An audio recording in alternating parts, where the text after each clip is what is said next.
Magandang umaga sa inyong lahat. Mapagpalang umaga.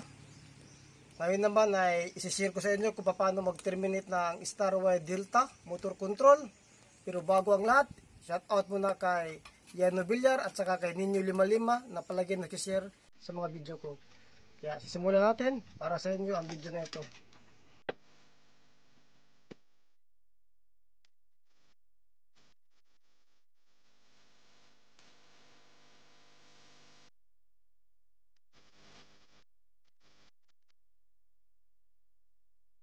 Ngayon, papakita ko sa inyo kung paano mag-terminate ng Starwire Delta motor control. Ang mga kailangan pala natin, tatlong magnetic contactor, isa para sa min, isa para sa delta, at isa naman ay para sa Y. Push button rin, nagbitidas to, at saka timer. Ngayon naman, ipapakita ko sa inyo ang drawing, yung diagram na ginawa ko.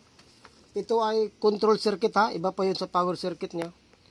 From line 1, pupunta siya sa push button na number 1 sa stop. Ito na, from line 1, push button sa stop.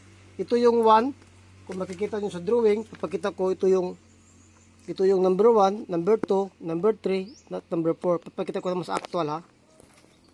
Ito yung number 1, ito yung number 2, number 3, at number 4. Pabalik natin yung diagram. From line 1, papunta sa number 1. Okay, kukunik natin. From line 1, papuntang number 1. Ito yung number 1. Kukunik natin dito. Tapos hihigpitan. Tapos papakita ko sa iyo yung drawing. Yung number 2 at number 3, may jumper yan. Nakita sa drawing, yung jumper na yan. Kaya ito na bali sa actual yun. Jumper. Jinumperan ko na. Tapos na. Bali, yung number 4, papunta sa contactor ng min, ng E1. Yung number 4, papuntang min ha, sa E1. Yung number 4, gagawa tayo ng number 4. Ito yung number 4. Higpitan natin. Papuntang E1 ng min. Ito yung min ha. May nilagay akong E1.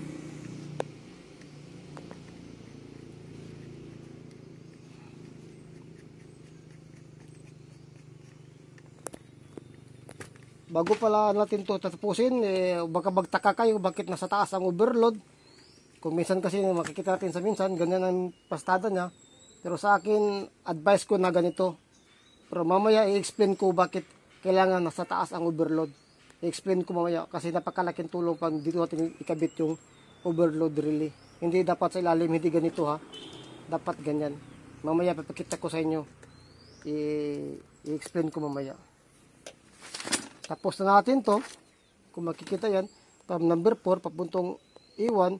Yung E2 naman, papuntang overload relay na 95. Yung 95 ng overload relay na normally close. Yeah, from ito, kakabit tayo ng ito.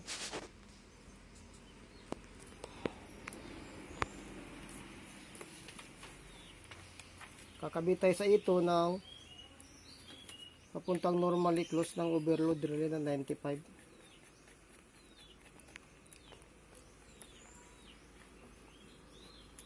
Kukunik natin dito sa number 5, 95. Ulit-ulitin ko sa inyo ha, tuwing maggagawa tayo ng control, dapat huwag nyo i-memorize yung number ha. Dapat alam nyo talaga kung saan nakalukit yung normally close, normally open. Kasi para kahit kung natanggal man yung mga takip niyan, yung mga number, alam natin kung saan natin ilalagay. Nakabit na natin yung 95, yung 96 naman ng overload, yung out niya bali, dahil nakabit natin from ito to 95, yung out niya na 96, ikakabit natin sa line 2. Wala to na nalagyan ko lang. Ikakabit papuntang line 2. Yung 96 papuntang line 2. Ito, from 96.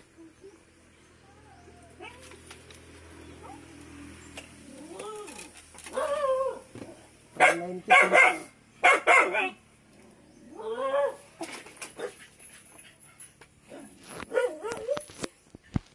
Papuntang line 2.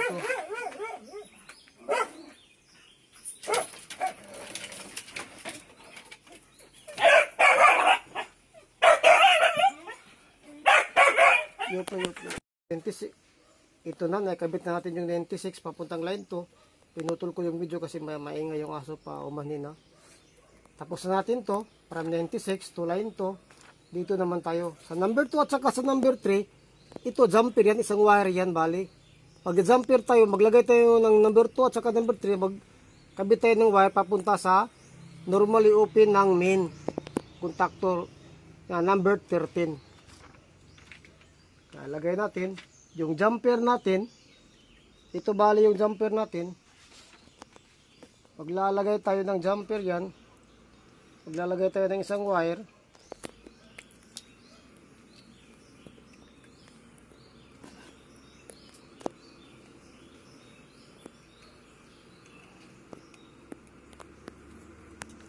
Papuntang number 13 na normally open sa main contactor. Ito yung number 13, kakabit natin dito.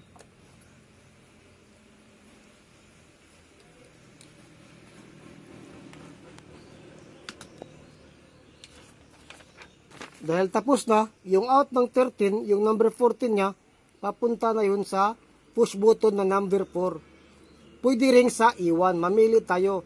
Sa actual kasi, sa drawing, mas malapit yung number 4, pero sa actual, mas malapit kasi ito yung E1 kasi yung push button natin, di ba, nakalagay yan sa panel board, sa pintuan. Kaya mas malayo kasi ito eh. Kaya, pero pwede natin ikabit doon ha. Pwede rin dito sa E1. Sa atin, dito na ikabit sa E1 kasi mas malapit. From number 14, papuntang E1. So yung number 14,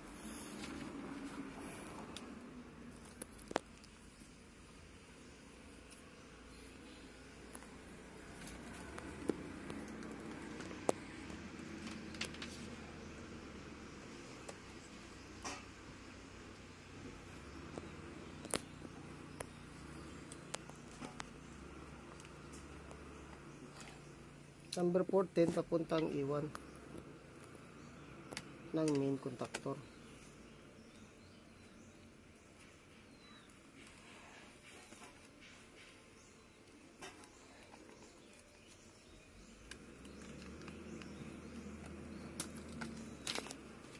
Ayan na, nakabit na natin. Tapos na yan. Maglagay pa naman tayo ng isang wire. Kung makita nyo, may isa pang wire. From number 14, papunta sa normally close ng delta o yung number 21. From 14, magkabit tayo ng isang wire papunta sa delta not number 21. From number 14, ito number 14,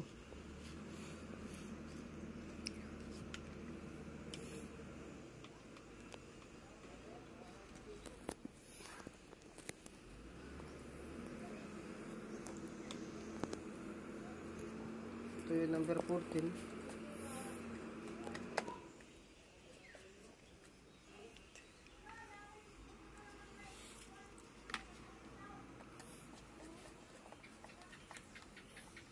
Papuntang normally close ng delta. Ito yung delta. Kung makita nyo na may symbol tayong nilagay, sinulat delta number 21 na. Yung 21 kasi ay normally close. Ito yung 21. Kita nyo sa ibabaw. Ulitin ko po ha. Dapat alam natin, hindi natin memorize yung number, dapat alam talaga natin yung location. Alam natin paano natin tester. Dahil nakabit ko na yung 21 niya, yung out naman niya, not number 22, papuntang number 2 ng timer. Sa timer pala, dapat alam natin kung ano yung source niya. Yung source kasi niya, number 2 at saka number 7. Yung makikita niyo, number 2 at saka number 7. Kaya, ito ang gamit ko dito. Bali, kung sa magnetic contactor pa yun, ito yung E1 saka E2 niya. Kasi may coil sa ilalim yan eh. Kaya, basta tasok natin, number 2 at saka number 7. Yung contact naman niya, common yung number 8, number 5 ang normally close, at number 6 ang normally open. Dapat pag-aralan natin to no, para alam natin kung anong trabaho ito, kailangan natin magagamit. Kaya, ito na, kakabit ko na. Number 22, papunta sa number 2 ng timer. Number 22. Dahil natapos na yung number 21, yung out niya, number 22. Kakabit natin sa number 2 ng timer. Yung na timer naman, may mga number dyan, makikita tayo. 1, 2, 3, 4, 5, 6, 7, 8. Dito siya, number 2. Lagay natin itong wire dito.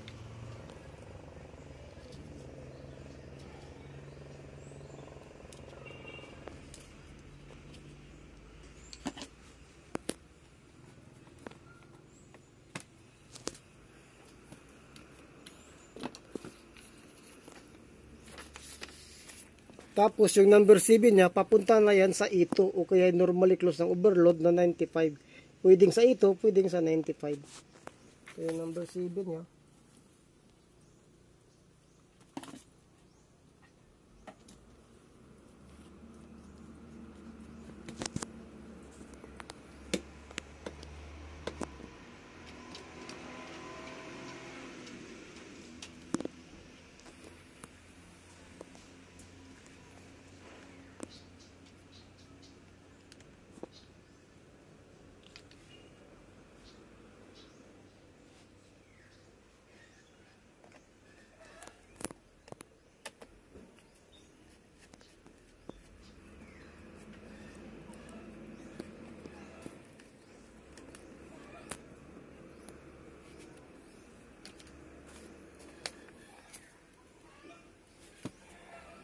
Nakabit natin dito, tapos na tayo dito. Dito naman tayo. From number 14, maglagay pa naman tayo ng isang wire papunta sa number 8. Yung number 14 natin na. Yung number, normally open natin sa main. Maglagay tayo number 14, ito yun. Pwede dito. Papunta sa number 8 na timer. Ito yung number 8 natin na timer.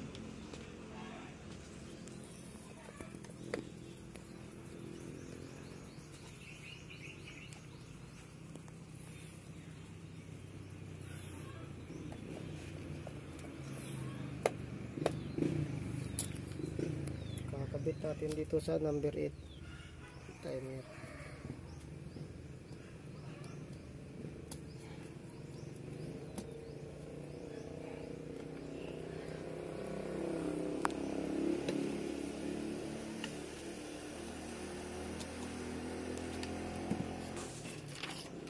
Tapos na yung number 8, yung kabilang side niya, yung number 5 naman, huwag nating sulatan niya, huwag nating ano, kasi yung number 5 at 8 normally close kasi yun eh. At ang 6 naman, normally 5 at number. Tapos natin ikabit yung number 8, yung number 5 naman, yung number 5 papunta sa normally close na delta. Kung makita nyo, may symbol na delta, normally close yung number 31 niya. From number 5, ito yung number 5. Ito yung number 5. Lalagay tayo dito ng wire.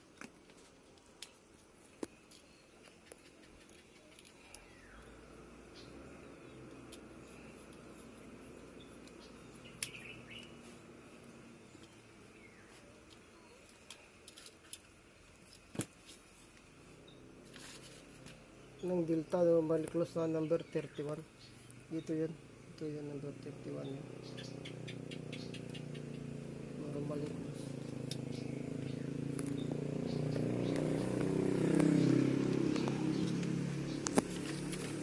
Naikabit na natin yung number 5 papuntang number 31 o normally close ang delta. Yung out naman niya, yung number 32, papunta na yan sa E1. Yung 32 papuntang E1.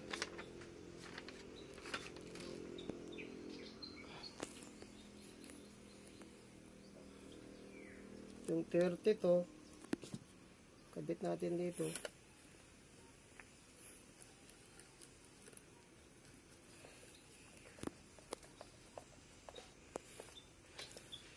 Papuntang E1 ng Y na contactor.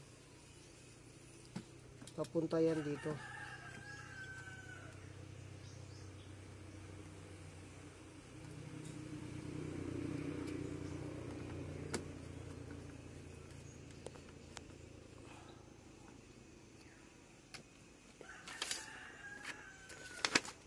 Tapos natin na ikabit sa E1.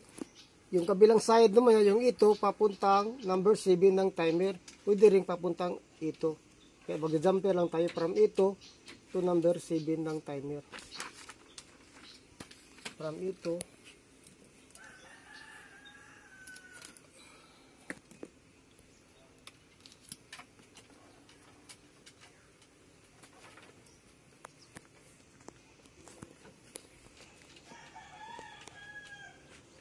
Ito number 7 ng timer. Natin ilalagay yan.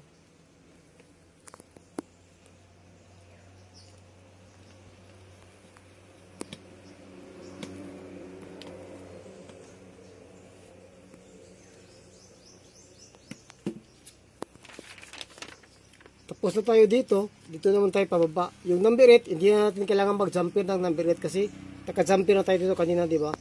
Yung number 6 na lang. Yung number 6, maglagay tayo papunta sa normally close ng Y. Yung number 21 niya. Kung makikita nyo, yung coil ng Y naka-interlock sa delta. Ang coil ng delta ay naka-interlock sa Y kasi ibig sabihin yan, pag gagana ang yung Y, hindi pa muna gagana yung delta kasi nag-open yan dito. Pag once na gagana na yung delta, namamatay naman yung Y kasi may interlocking yan. Kaya babalikan ko yung number 6 papunta sa number 21 ng Y na normally close. Yung number 6, ito yung number 6. Sa timer naman, may mga number naman yan. Pwede, makita nyo naman yan. Masusundan nyo naman yan kasi may mga number yan. Yung sakit niya, kung makikita nyo yan, yung mga number sa ilalim yan. Nakikita naman. Yung number 6, kaputan yung number 21 sa normally close ng Y.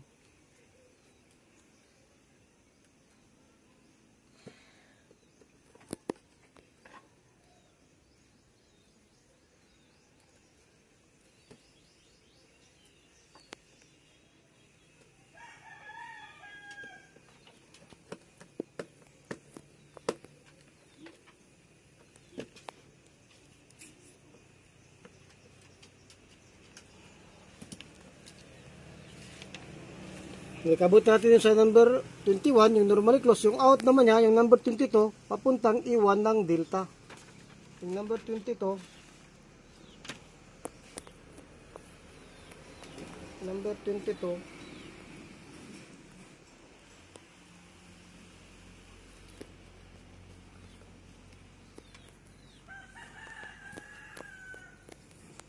papuntang E1 ng delta.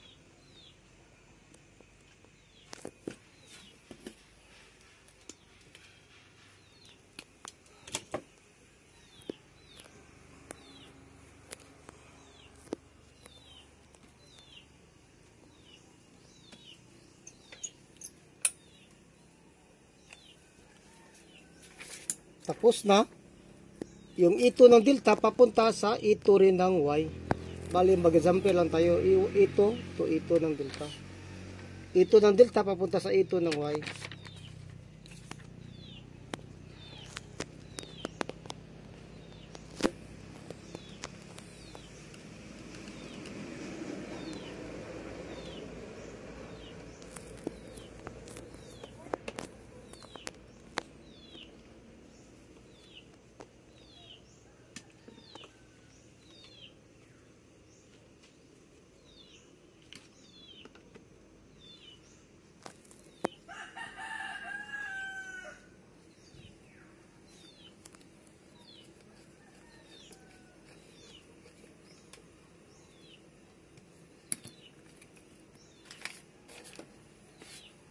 Yan, nakikita natin, nakabit na natin yung E2 ng delta, papunta sa E2 ng Y.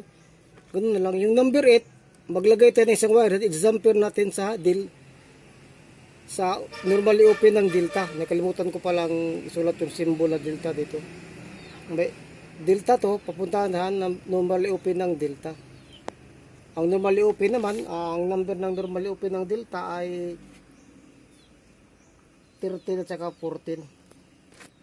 Kakabit natin sa number 13, lagyan na lang natin to dito ng delta sign to, tapos 13 at saka 14. From number 8 papunta sa normally open ng delta na number 13. From number 8, ito yung number 8.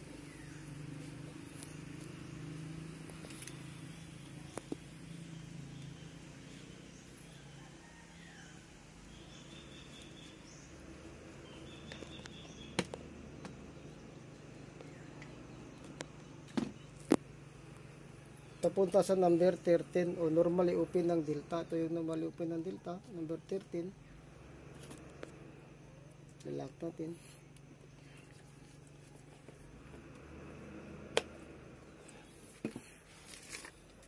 Tapos na. Yung out naman niya, yung number 14, papunta sa number 6 o kaya number 21 na normally close sa delta. Mamili ka kung saan mas malapit o yung mas pabor sa iyo. Pwede sa number 6, pwede rin sa number 21 ng Y, yung normally close. Kaya natin, kabit natin sa number 6. From 14,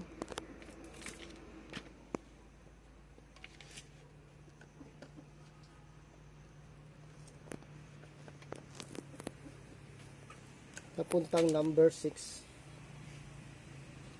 dito.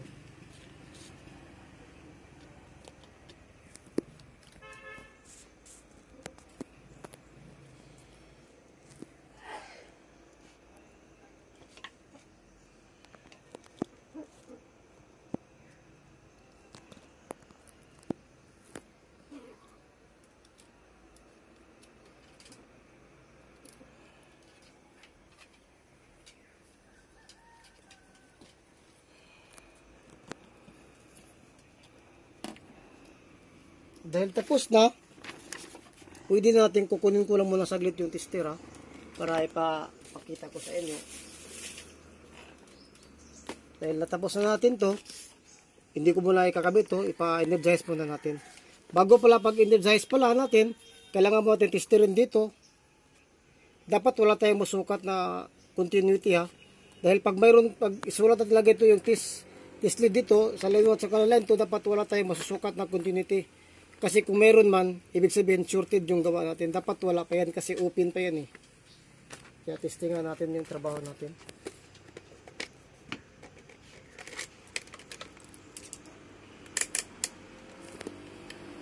Kapakita ko sa inyo dito, line 1, line 2, dapat walang continuity yan. Kung makikita nyo wala, kasi nga hindi pa siya dapat, wala pa dapat sa contact, diba? Pero pag once na pinindot natin yung push button dito, gagana yung tester natin. Kung makikita nyo yung analog, lapit mo yung video sa tester. Yan, gumagalaw yan. Yan, ibig sabihin okay yan. Gagana na yan. Subukan natin ngayon naman pa-energize. I-on lang natin to. Sa timer naman, yung timer naman, mayroon tayong nakalagay dyan 60 seconds at 6 seconds. Mayroon ring minutes at meron ding seconds. Kung saan mo ilagay yan, kung ilagay mo dito yung bali may parang selector sa dito, kung saan mo gusto, sa akin i-select ko lang sa 6 para hindi masyadong mahaba. Tapos kakalagay rin sa seconds. Pwede mo itong malagay sa minutes at saka sa 60. Isisit natin to ng 5 seconds lamang. Tapos ikabit na natin dito. Sa paggana pala nito, dapat ang unang mag-energize ito yung dalawa, min at saka Y. Pagdating ng time, mamamatay yung Y, gagana yung delta. Min at saka Y una, tapos mamamatay yung Y, delta naman. Ito lang magra-running niya at saka min at saka delta. Kaya subukan natin. Kung makikita nyo, gumagana na, nagka-count na yung timer. Pagdating ng 5 seconds yan, kung makita nyo, namatay na yung Y, gumagana na yung delta at saka yung min. Ang min palagi gumagana. Makikita nyo. Patay natin ulit. Ganun lamang at isa pa, dahil na-testing natin, subukan mo natin magkabit ng itong indicator light. Yung indicator light naman natin, papakita ko sa iyo. Ito yung pilot light 1 natin. Ito yung pag ready na siya, naka-stop siya, kakabit ko lang natin from line 1 papunta siya sa normally close ng main. Dahil wala akong main, ang ginawa ko na lang, gumawa na lang ako ng relay. Ipaparallel ko na rin yung relay sa E1 at saka E2 ng main para magiging masabay na siya. Dito lang ako gamit ng normally open. Yeah. Ipaparallel ko lang muna.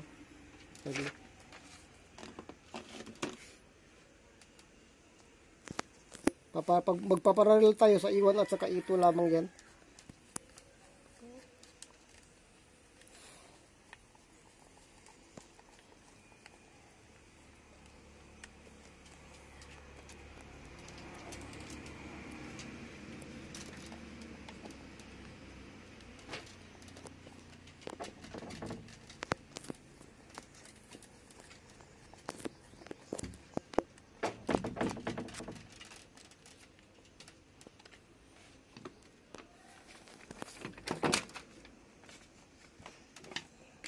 Yung relay pala, para lang niyang magnetic contactor, pero maliit lang yung kaya niyang ikabit mo. Pwede mo gamitin pang interlocking, pwedeng pang switching. From line 1, ito na yan, from line 1 papunta sa normally close. Dahil wala tayong main, relay na natin, assume natin na relay to na number 10. Ginamit ako ng number 10 kasi yun ang number 10 dito sa relay. From line 1 to number 10. So yan. From line 1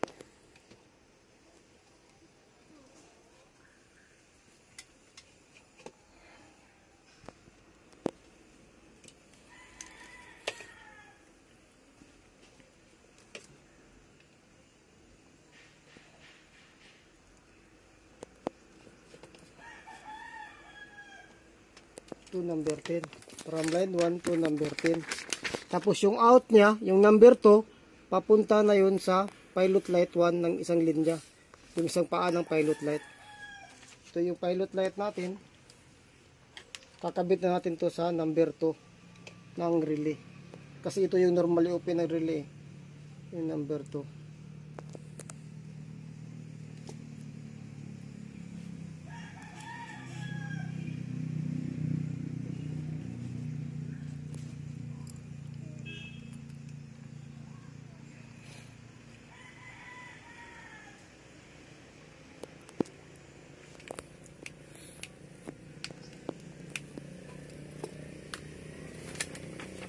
Nakabit na natin to, yung isang paa naman niya papunta sa ito sa delta. Ito ng delta. Ito ng delta.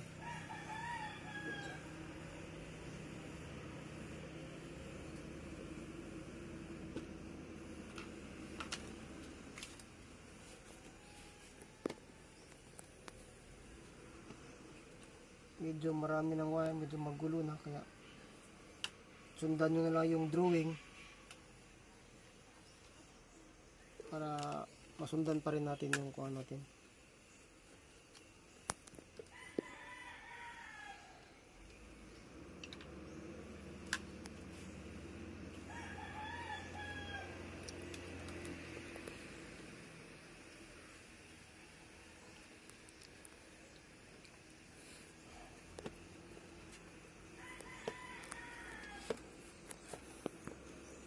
Yan na, nakabit na natin. Ito naman tayo sa trip. Ito yung trip light. Ito pang trip natin. Pag nagtitrip siya, iilaw yung indicator natin. From line 1, kakabit natin sa isang paa ng trip. Ito yung trip natin, kulay yellow. Ida-direct natin to sa line 1.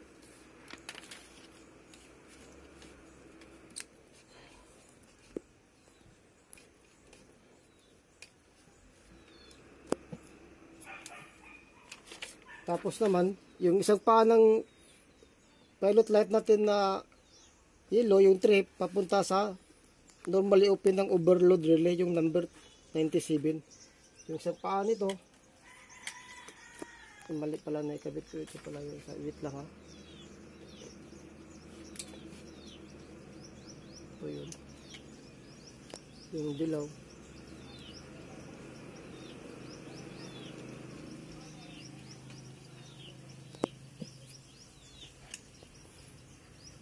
Yung isang paa ng dilaw, papunta na yan sa 97 ng overload. Yung bali open. Kabit natin yung number 97 dito. Napin lang natin.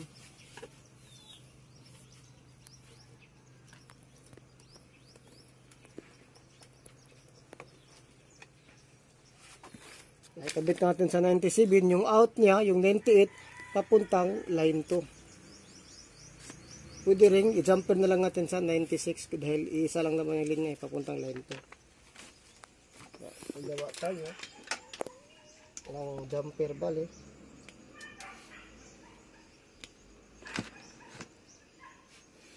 $98.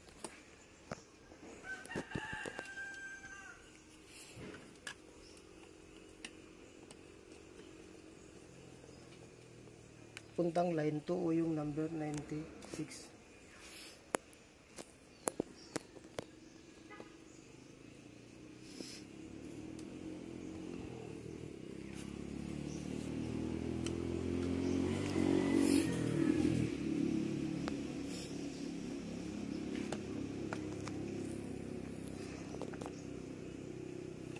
Ngayon naman, subukan natin na mayroon siyang indicator. Huwag mo natin ganito yung dalawa. Dapat pag on natin ito, iilaw tong isang ready niya. Kung makikita nyo, naka-ready na siya. Tapos pagagana, mamatayan, ito yung sa delta natin at saka sa Y. Sa pagkabit pala nito, hindi ko lang naikabit, ikabit ko lang ngayon. Ang gawin natin, ipaparare lang natin to, yung dalawang linya ng ilaw, ikakabit natin sa delta, sa I1 at saka sa ito. Ito namang sa Y na indicator, ikakabit natin rin dito sa I1 at saka ito ng Y. Kaya ikuha natin.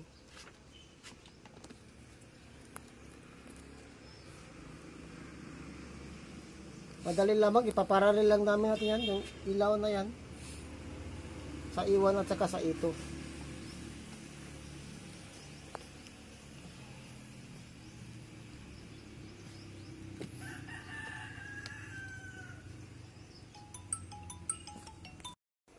Ngayon, nakabit ko na yung indicator light natin sa delta at saka sa Y. Pagkabit lang natin sa ilaw, dapat ipaparare lang natin sa I1 at saka sa ito. Ganoon rin yung sa kabila. Naputol kasi yung video kasi may tumawag sa akin. Paumahan na. Ngayon, titesting natin yung apat na ilaw. Ito yun sa pagbukas natin ng breaker, dapat ilaw to kasi ready na siya. Kung makikita nyo, naka-ilaw na. Tapos pag in-start natin, mamamatay ito, ilaw tong sa Y. Ibig sabihin gumagana na yung Y. Pagdating naman ng 5 seconds, namamatay ito yung Y, ito naman yung umiilaw yung green. Kung nakikita nyo, umiilaw na siya, hindi lang masyadong kita. Pagdating ng 5 seconds, nagpapalit siya, di ba? I-off na natin, umiilaw. Tapos pag i-start natin, ilaw to yung Y. Gagana yung Y. Pagdating ng 5 seconds, ito namang delta. Ito, umilaw naman. Sa pagpatay naman, sa pag-trip pala, example ko, pag once nga nag-high ampere to, iti-trip natin to, namamatay itong ilaw na green, tapos ilaw itong dilaw natin. Mag-i-indicate na naka-trip. Kung nakikita natin, namamatay yan.